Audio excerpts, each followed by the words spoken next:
আজকে তিনি বাংলাদেশের আগামী বাংলাদেশ নির্মাণে তিনি 31 দফা ঘোষণা দিয়েছেন, যার নেতৃত্বে আগামী দিনে আমরা 31 দফার ভিত্তিতে এই ক্ষতবিক্ষত বাংলাদেশকে গড়ে তুলব। সেই নেতা জনাব তারেক রহমানের ঘাঁটি এই নারায়ণগঞ্জের মাটি, এই নারায়ণগঞ্জের মাটি, এই রূপগঞ্জের মাটি। আপনারা দেখেছেন দীপু ভূঁইয়ার জন্য সমর্থন দেখেছেন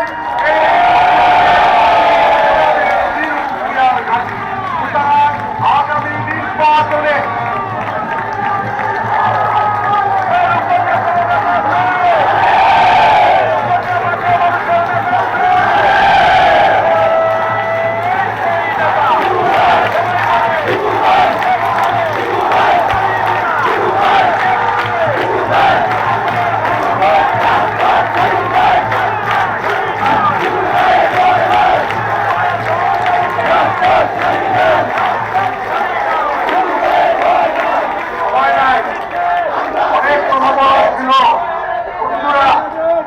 আপনারা যে আন্দোলন সংগ্রামের রাজপথে পরীক্ষা উত্তীর্ণ হয়েছেন, আরেকটু পরীক্ষা দিতে হবে এই জনগণের